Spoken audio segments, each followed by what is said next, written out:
போல ஒரு பேச்சாளருக்கு எது தெரியுமா பேரின்பம்?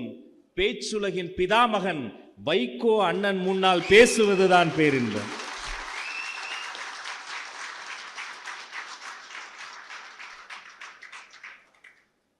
எப்படிப்பட்ட மாமனிதர் வைகோ! தமிழ் பேச்சுலகில் பேச்சாளர்களுக்கு என்று ஒரு பட்டியலிட்டு அந்த பட்டியலில் ஆக சிறந்த தமிழ் உலகின் தலை சிறந்த பேச்சாளர் என்ற ஒரு மணிமுகடத்தை உருவாக்கி அதை ஒருவருக்கு கொடுத்தால் அவரிடம் நீங்கள் கேட்டால் நான் விரும்பி படிக்கும் பாட புத்தகமே வைகோ என்று சொல்லக்கூடிய அளவிற்கு ஒரு பேச்சாளர். வைகோ என்றால் பேச்சு, வைகோ என்றால் தமிழ், வைகோ என்றால் ஒழுக்கம். 1000 பேர் அவரோடு அரசியல் முரண்பாடு கொண்டு அவரை விமர்சனம் செய்யலாம். ஆனால் ஒருவர் கூட நாக்கின் மீது பல் வைத்து அவர் ஒழுக்கத்தை குறித்து ஒன்றுமே சொல்ல முடியாது.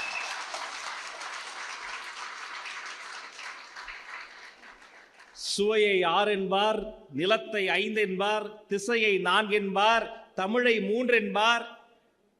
அந்த தமிழில் தமிழர்களினுடைய வாழ்வை 2 என்பார். ஆனால் ஒழுக்கத்தை மட்டும் 1 என்பார். அது தன் உயிரை விட உயர்ந்தது என்பார். அவர்தான் வைகோ.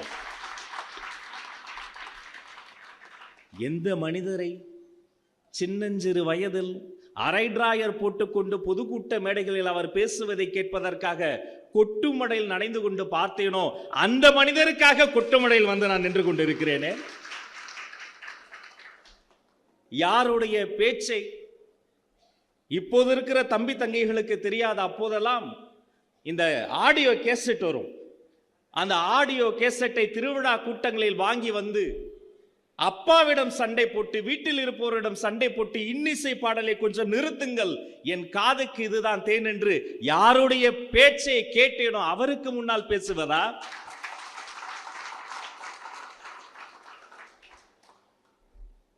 இந்திய நாடாளுமன்றத்தின் சுவர்களுக்கு, இந்திய நாடாளுமன்றத்தினுடைய அந்த சுவர்களுக்கு நாம் உழைத்து அது யாருடைய பேச்சையாவது முணுமுணுக்க தொடங்கினால் அது வைகோ அவர்களினுடைய வார்த்தைகளே தான் எதிர்க்கும்.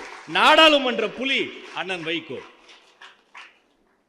அவர் அழைத்து நாங்கள் வராமல் இருப்போமா? இந்த மேடையை பாருங்கள், எத்தனை பெரிய மேடை. சின்னஞ்சிறுவன் லிடியன் நாதஸ்வரன் ஒரு பையங்க, அமெரிக்காவில் அந்த குட்டி செல்வம் என்ன தெரியுமா பண்ணுச்சு?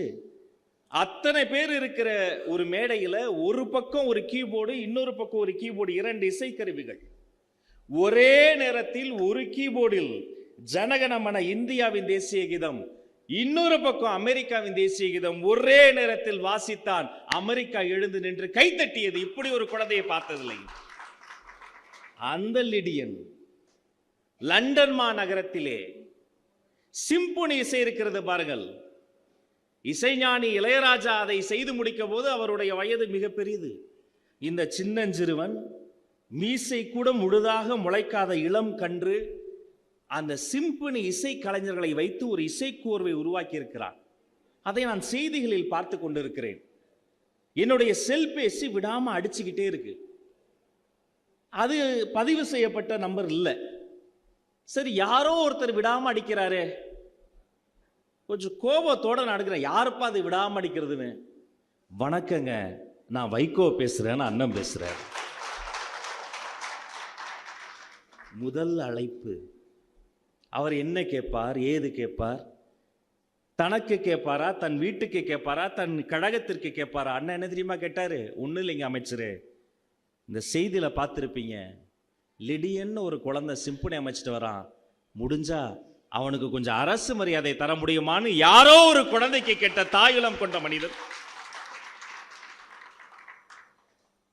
நான் சரிங்கய்யா, நான் பார்த்துட்டு பரிசீலிக்கிறேன் நினைப்ப வச்சுட்டு என் உதவியாளர்கள்ட்ட கேட்கிறேன், இப்படி ஒரு மனிதரா? அவங்க நம்பல, உண்மையிலேயே அவர் தான் பேசினாரா? அப்புறம் அந்த எண்ணெய் எடுத்து பதிவு பண்ணி பார்த்தாமா அவர் தான். ஒண்ணுமில்ல, கேட்டுட்டு வச்சுட்டார். இன்னொரு அழைப்பு.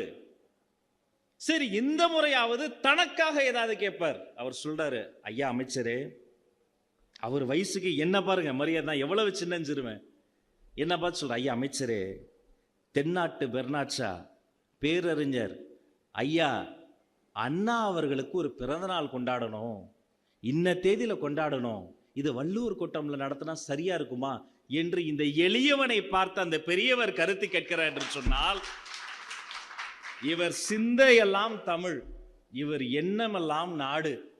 தனக்கென வாழாது தமிழ், தமிழர் நலன், தந்தை பெரியார், அறிஞர் அண்ணாவை